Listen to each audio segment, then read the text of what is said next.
Oi, gente, tudo bem? Sejam bem-vindos a mais um episódio aí do nosso O Desempresário.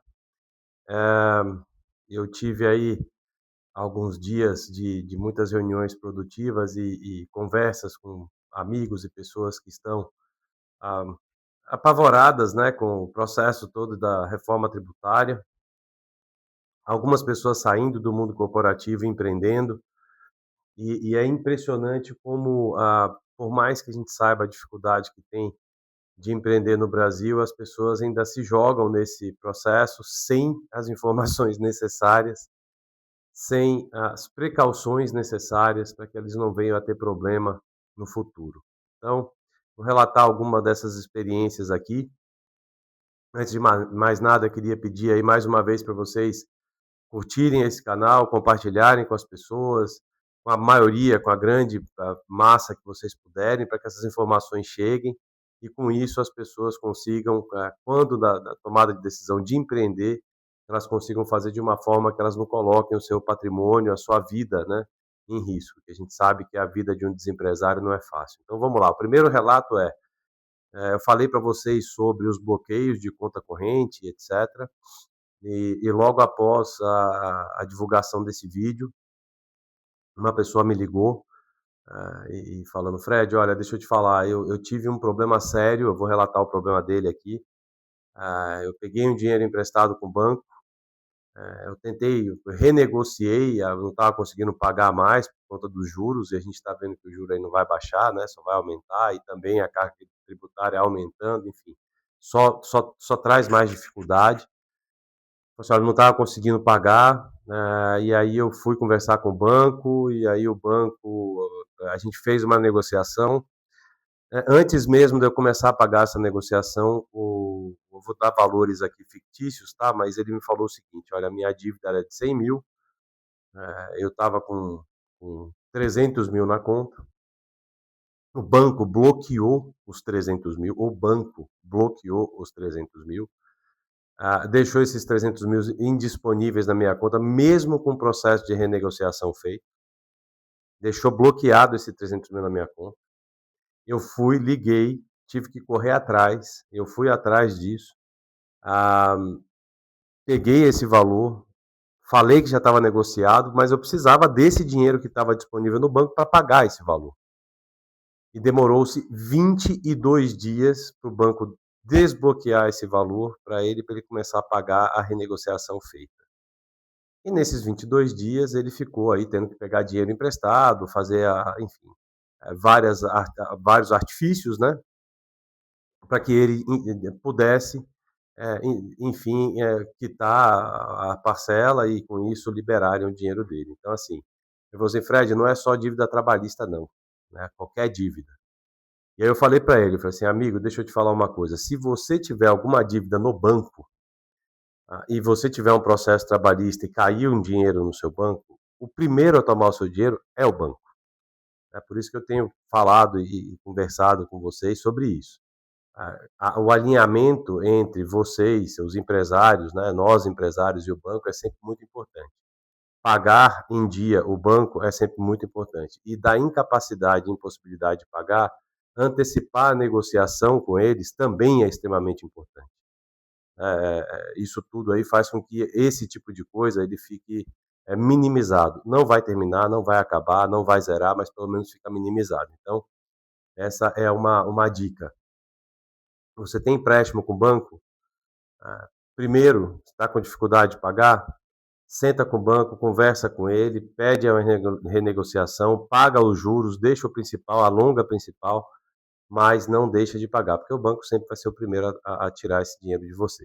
Tá? Esse é um case, o número um de uma conversa de uma pessoa que entrou em contato comigo logo após a divulgação do episódio anterior.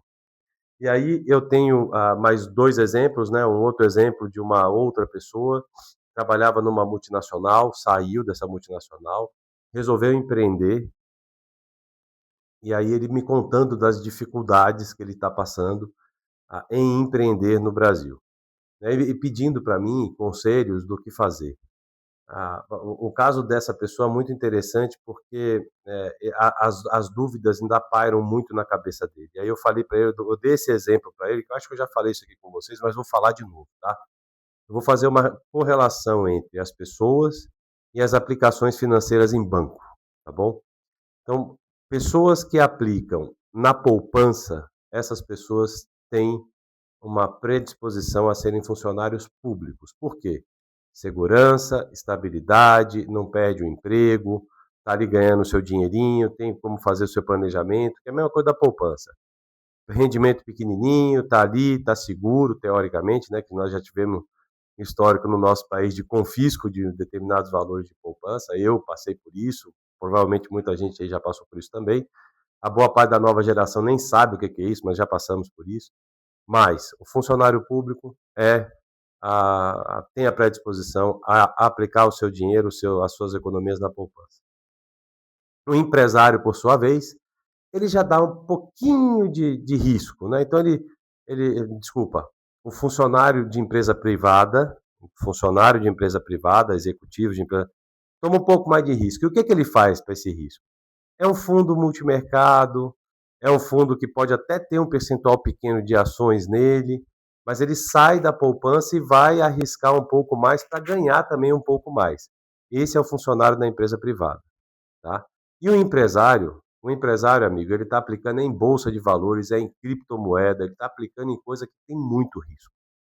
Quando você resolve ser empresário no nosso país, é a mesma coisa de você pegar um avião sem nunca ter saltado de paraquedas antes, estar com um paraquedas nas suas costas, sem ter nem paraquedas reserva.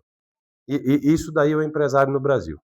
Eu usei outros exemplos, que eu não vou falar aqui, obviamente, por serem exemplos mais chulos, mas eh, quando você decide entrar para esse ramo, você sai de uma zona de conforto, você sai de um quadrado que teoricamente você tem um pouco de domínio sobre ele, um pouco de gerência sobre ele, um pouco de conhecimento sobre ele, e você vai para um mundo que qualquer um hoje te dá bola nas costas. Se você vende algum produto e você acha que você está inovando muito com esse produto, pode ter certeza que tem alguém que está fazendo isso também. E aí você está vendendo no seu único meio canal de distribuição de venda, tem os caras que estão vendendo pela internet, vendendo na rua, sinal de trânsito, enfim. Quando entra para esse jogo, o jogo do empreendedorismo, o jogo de ser empresário, muda a figura de tudo. Muda a figura de tudo, né? Porque você aí começa a ter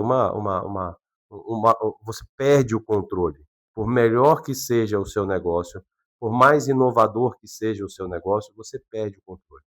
Você perde o controle da segurança do funcionário público, você perde o controle da segurança do funcionário de uma empresa privada que tem ali dentro das quatro linhas o jogo acontecendo. Óbvio que tem gente que dá carrinho, dedo no olho, cotovelada na boca do estômago, dentro do mercado corporativo e também dentro do funcionalismo público.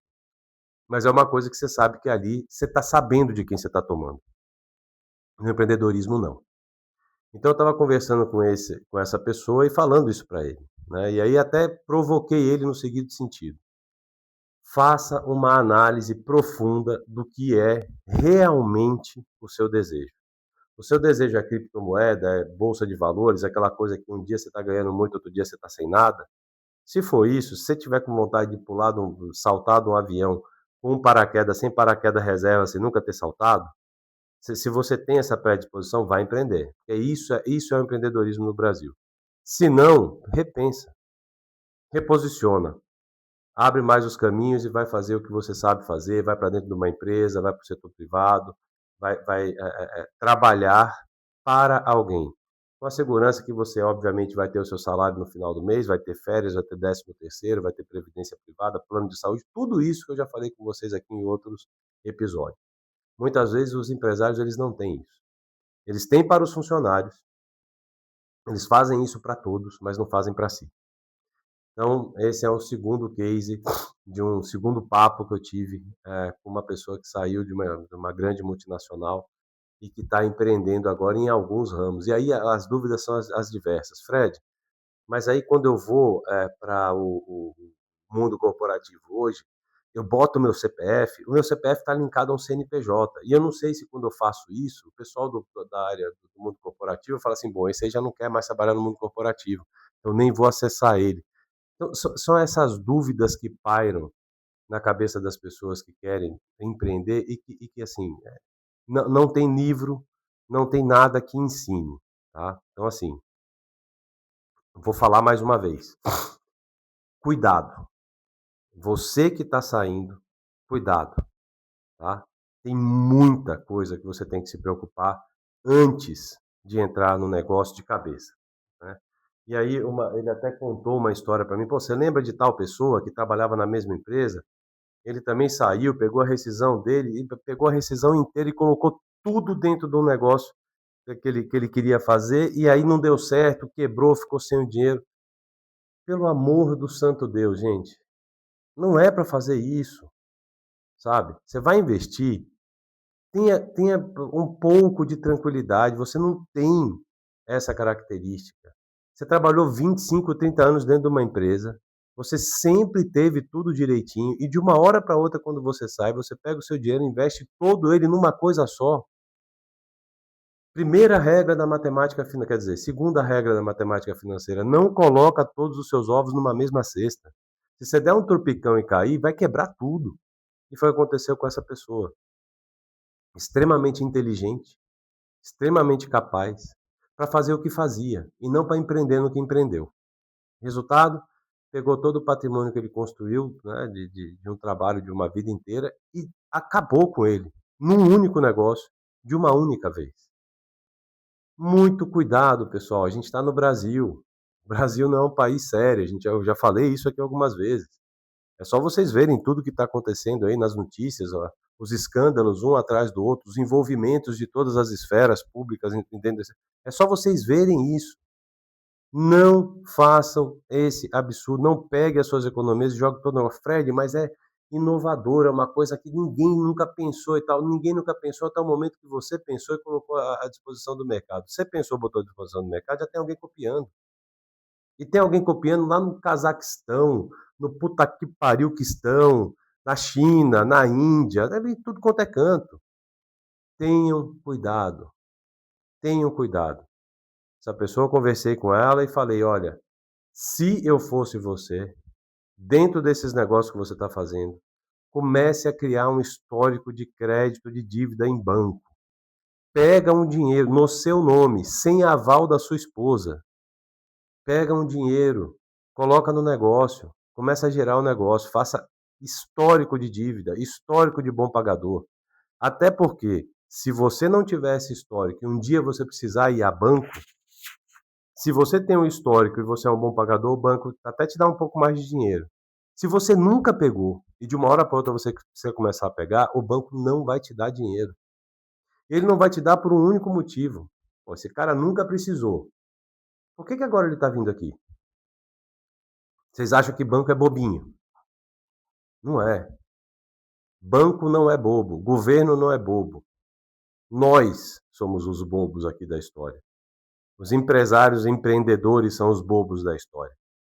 Então, tomem cuidado com isso. Tá? Então, esse é o segundo case de uma segunda pessoa que saiu do mercado corporativo, está empreendendo, está em dúvida, não sabe o que quer fazer, que é uma coisa extremamente natural e normal para quem está neste contexto. Então, cuidado. Tomem muito cuidado. Terceiro e último caso para hoje. Tá? Uma outra pessoa que também trabalhava numa grande empresa, executiva a vida inteira, sempre acostumado a fazer a coisa direitinha. E aí ele vai e resolve entrar de sócio, num negócio que ele nunca fez na vida, com o sogro, né. E aí as dúvidas todas ficam aí pairando no ar. E aí eu comecei a conversar com essa pessoa, eu senti até que ela ficou meio espantada, falou assim: "Meu Deus, e agora?". Mas eu falei para ele: "Graças a Deus que a gente teve essa conversa antes. E se você precisar, vamos ter mais, para que a gente prepare a sua entrada nesse mundo, que é um mundo, eh eh eh que você não está, além de você não estar preparado, você não sabe do o que vem e da onde vem". Ele começou a me contar: "Não, porque tem o meu sogro tem isso, tem aquilo, e nunca fez aquilo outro e tudo mais". Eu falei: "Cara, isso é o mundo, ele não está errado. Isso é o mundo do empreendedorismo, é desse jeito". Mas aí as dúvidas dele: "Puta, tudo bem, eu vou abrir um negócio com ele, Eu não sei se eu boto no meu nome, se eu não coloco, porque também se eu não colocar, vai que acontece algum dia de eu separar da filha dele, como é que vai ser a tratativa disso? Eu botei meu dinheiro lá, né, como é que eu vou fazer? Como é que eu pego? Qual o contrato que eu faço? Né, como é que eu fico mais seguro em relação a isso? E aí, eu conversando com ele, eu falei: "Olha, primeiro que quando você decidir empreender aqui no Brasil, segurança esquece que você não vai ter. Esse é o primeiro passo. Esquece segurança. Se você quer segurança, não empreende. Pega um fundo, aplica o seu dinheiro nesse fundo, deixa ele rendendo e fica esperando aparecer uma outra oportunidade no mercado corporativo para você voltar, né. Segundo, se você está entrando nisso, você se prepara para ter úlcera, gastrite, todo esse tipo de coisa.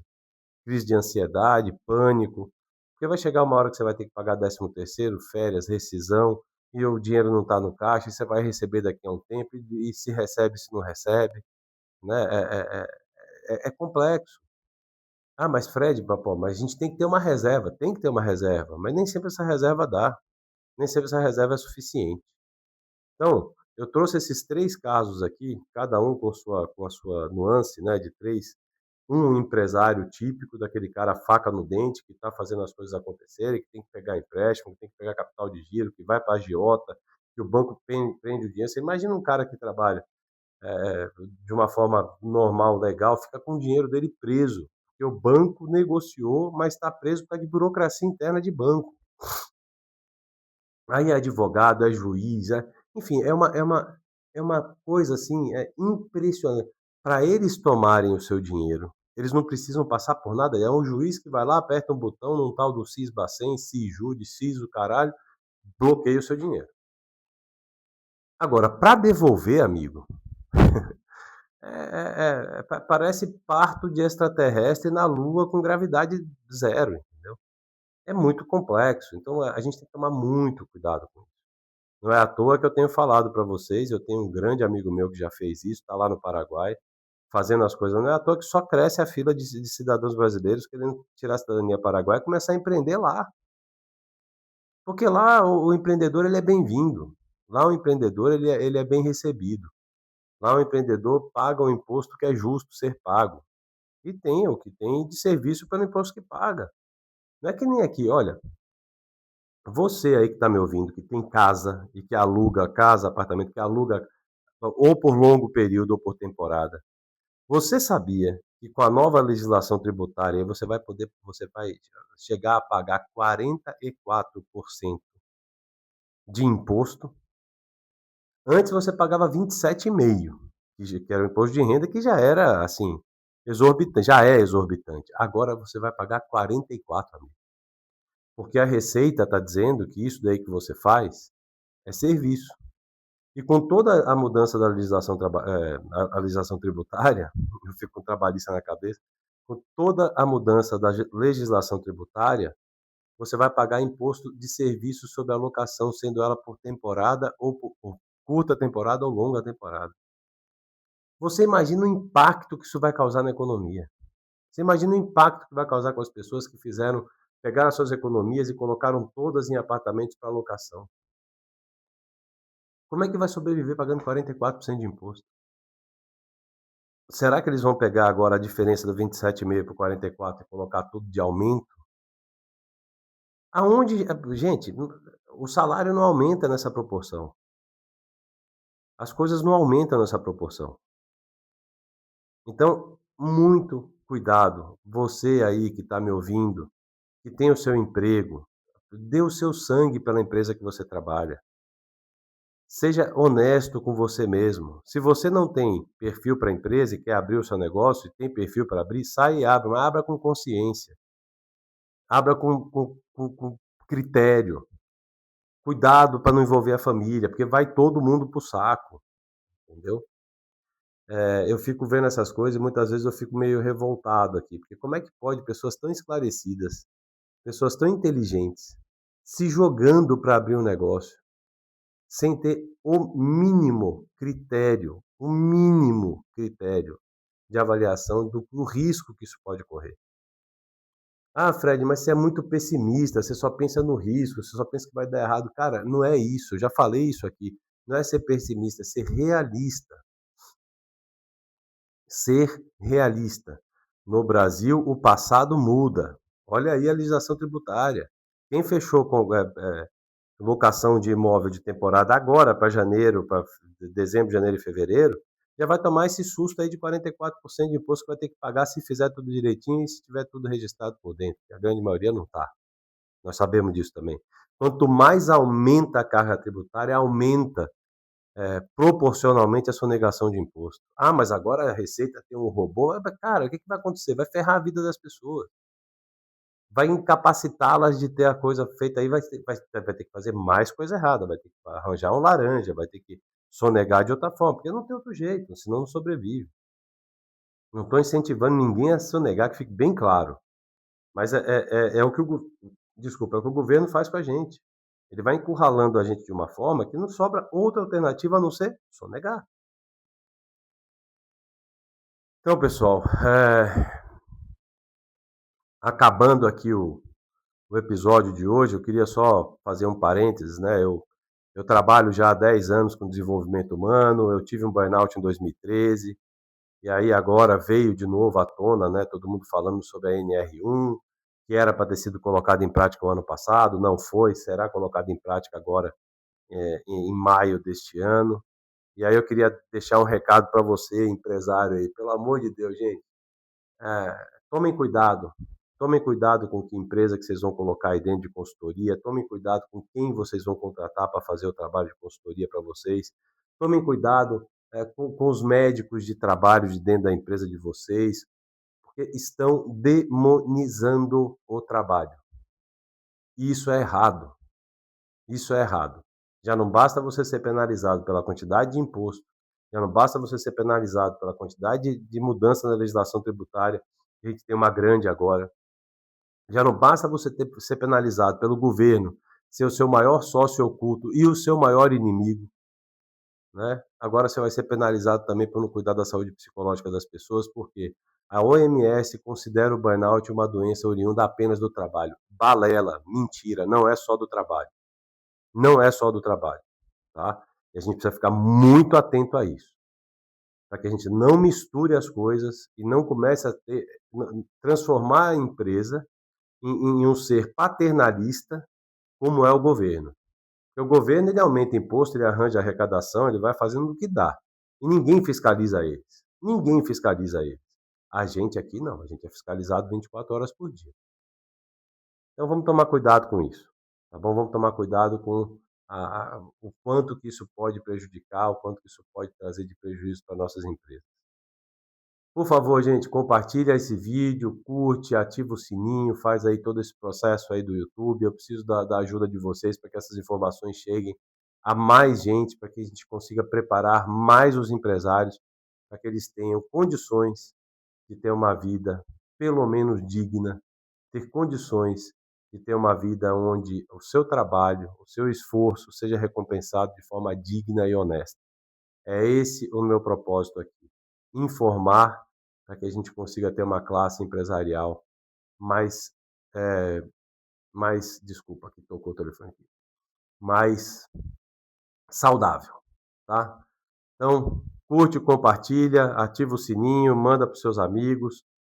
Eu conto com vocês aí para continuar trazendo as informações. E quem tiver mais alguma história, quem tiver mais algum case, alguma coisa em relação a isso que a gente fala aqui, manda mensagem para mim, manda que eu vou analisar aqui, ver e trago esses cases e compartilho com vocês para que todo mundo aprenda junto e todo mundo se torne empresários saudáveis, prósperos, abundantes e que não venham a se tornar um desempresário. Fechado? Um abraço a todos vocês, muito obrigado e até a próxima.